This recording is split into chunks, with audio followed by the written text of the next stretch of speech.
ahead and get recorded, and I'm going to tell everybody why we're here and who this lovely person is that you're seeing who's just beside me. I think that's the way it shows up on this Zoom.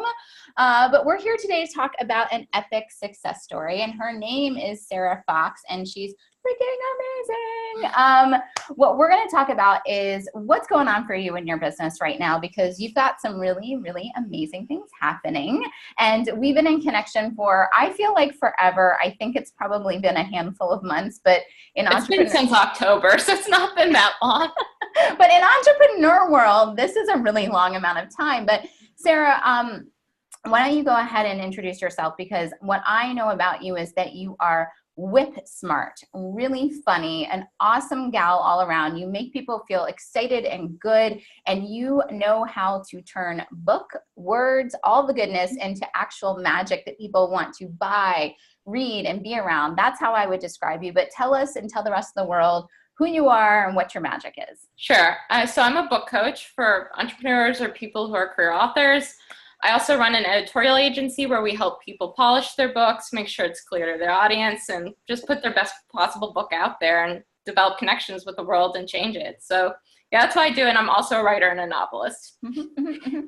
I would say multi-passionate, with the book being the thing that runs right through it. So what I love about what you do is you have a service-based business that really supports lots of different people who are looking for a big audience, big platform, and to change the world. And I know that that's super important to me, which is why I know it's also super important to you. And you also do a lot of fun things, which I think is very cool, because you like to work on books that are just really exciting and awesome, not just the teaching, training ones, but like I'm going to get it wrong. If I say nonfiction, it's fiction. If I say fiction, it's nonfiction. But it's all like the funny, like, do vampires come into the night? Do they go on the day? So I do everything from, it's crazy, I do everything from memoirs, because I read everything except horror. But my team, one member of my team does, so because they'll keep me up at night. No one wants that to happen. I'm grumpy. So I do everything from like memoirs to, there's vampire books I look at, to fantasy novels, to young adult ones, like with time travel, with you name it. Like I do romance novels that are steamy with paranormal elements. And it's so funny. Like, this sex scene needs to be developed a little bit more. You need to extend it out. That's what she said. Oh, so here's a little funny fact that you don't know, Sara. There's a reason why I don't have LauraWright.com, because Laura Wright is a romance novel writer. And when I went to go look up this URL, somebody else has it, which I think is very funny now that we're in connection. Let me ask you a question. So we met and we connected back in October. I still feel like we had a connection before then, but that's how I always feel about everyone that I love. Tell me, what were things like for you when we first met? Like, what did business feel like, look like? How were things?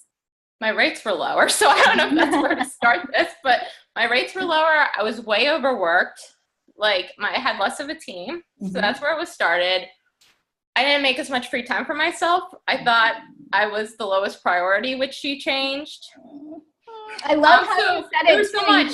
And my energy was different. I feel like I have now a detached energy with clients and a more calm energy and a higher vibe, if we're going to go woo on this call, which I wasn't until I met Aaron. Jamie, they made me woo.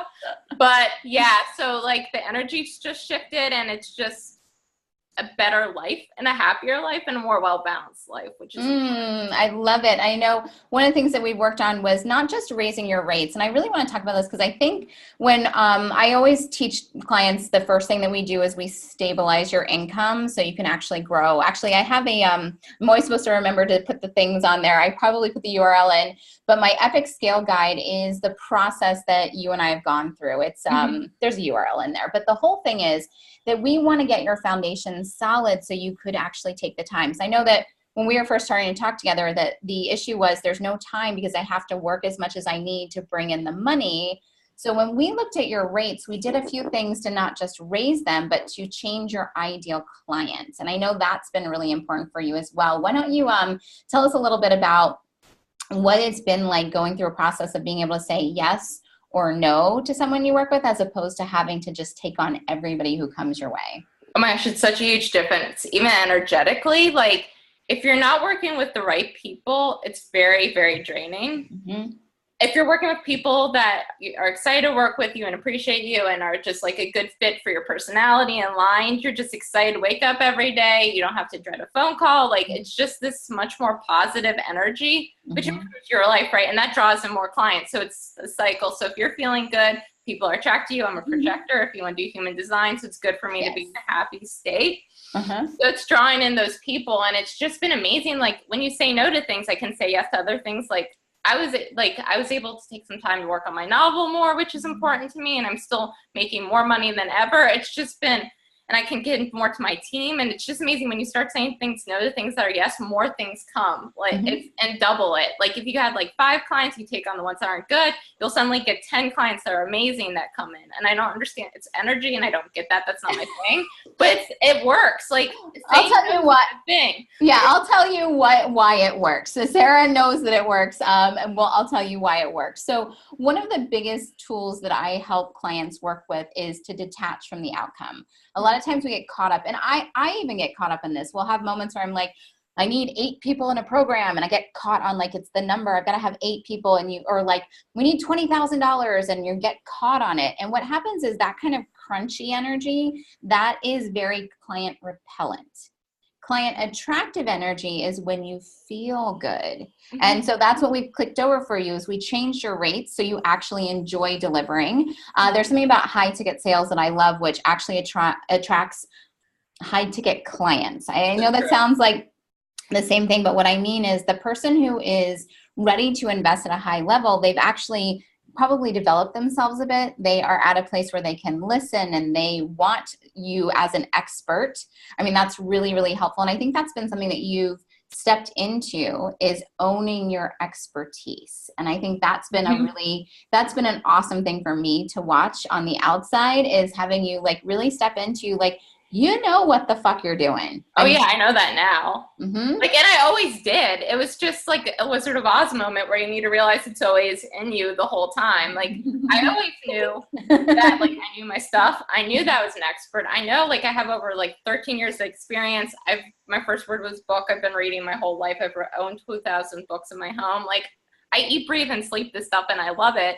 But somehow there's this, I feel like there's a point you have to reach, like a magic sign, or there's a threshold, or someone will give you special permission slip, and you're like, no, I'm there. It's okay, is what you realize. I'm just glad that we've gotten you there. And learning the detachment, it really is true. And I think, let's talk about what that looks like for you now that you're in a space. And detachment means you don't care. It means that it doesn't have to look like the way you thought it would look like.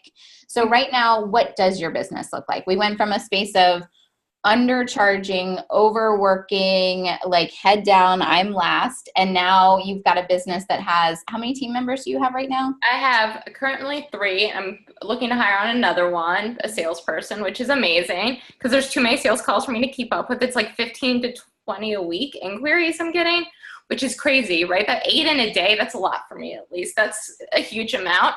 And it's getting to the point where it's easier and easier to say no, because if there's that many, it's a forcing function. And I have the team. I'm getting the support I need so I can stay in my zone of genius with the things I love, because I have the money to do it, which creates more money. It's a perpetuating thing.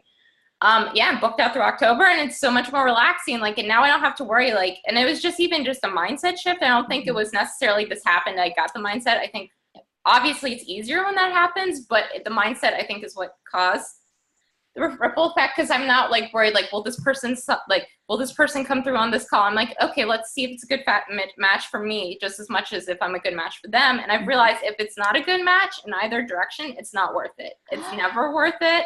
I only want to work with ideal clients, and they will always come. It's never been when I've looked back on my business, there's never a point where they don't. It's just learning to trust in myself, trust in the divine, universe, God, whatever you call it, whatever the higher source is, and just chilling it out. It's been amazing. Your life is happier if you're not worried about that. And people are attracted to that energy of like, I don't need you. Like, it's like dating. You don't want to date the person who's desperate.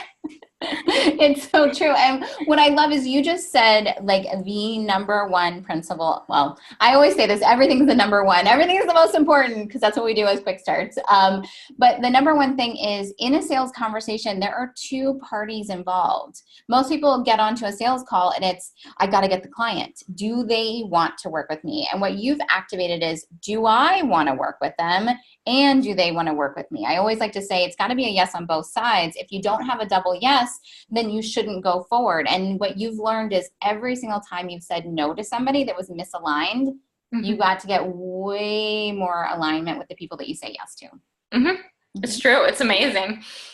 It's lovely. Okay, so why don't we do this? Let's thank everyone for their time, but I want you to tell everybody what has been your biggest aha or insight or just like the thing that you've gotten out of our just very short or very long amount of time working together. And P.S., what I'm excited about is there's even more, like we're doing so many more things together. But what has it been that has been, you think, if you could put your finger on it, the one thing that really helped change what's going on in your business? That my business supports my life is the way I can do it. And my life is not centered around my business. So this has shown up in several ways. Like, it's okay for me to take time for myself. And when I'm resting, I find I'm more productive and do things faster. It's okay to say no to clients. It's okay to have those boundaries, which is just important for it. I'm less stressed. Like, if you're okay with boundaries, there's nothing that really phases you. This is a personal thing. Like, I eventually want to be a mother within like the next year, like try to have kids. And then like, it's okay because there's women who do it differently. I learned through the mastermind working with you, but they're all making it work, which is important, and that it's safe to have a family and you don't have to make your business the center of your life and will still function, and you don't have to hustle, and it's okay for it to be in flow, which has been huge, right? Like, that's such a relief not to have to make, because why else am I doing this if it's rolling in my life? I know. You literally, what you did was you upended in a very positive way what was going on. The business was ruling you, and now you're in a space where the business is supporting you. And you have the ability to really be you're the captain of the ship now. And that's really what it is. When you want to scale your business, most people get in because you're, as a service provider, you have done for you services, and it's very easy to get caught in that, like, head down, just do the work. And what we've been able to do is have you pop your head up and decide, hey, I'm CEO. Yes, it was the CEO mindset was huge. It's just even the title change in my head instead of just editor, CEO was ginormous. This is so good. There's so many good things going on. So if you want to understand, if you are writing a book, if you want some copying, if you want any support, you got to go check out Sara. Full disclosure, I've actually jumped on the hiring of her. If that's the right way to say it. I jumped on the train. I am hired Sara because I've got a big book that's coming into the world, and I wanted the best behind what I'm doing to really reach the best audience. And if you want to understand what I did with Sara, and really, to be honest, she did the heavy lifting, and I honor you on that, and that's the shaking. But what we did was we mapped out her plan to be able to change her rates, how to do it with ease, how to actually see what needs to happen first, second, third, fourth, because when you scale your business, and that's exactly where you are going from a place of just by yourself to having some other editors to handing more work over to bringing on a sales team, because all the leads are coming in. If you want to know when to do, what to do, in what order, so you can have what Sara has, like ease, flow, booked out until October, and we're talking in July, and to have more leads than you can handle, go grab my Epic Scale guide. It's epicatsales.com/scale. And if you need anything, please reach out. Sara, thank you so much for being here with me. Thank you for everything. It's been fun. It's been fun. And the best part is, this is one of like those beginning moments again, because now we have more time to even go further and build what you've got, and just keep an eye out for Sara. She's on the rise.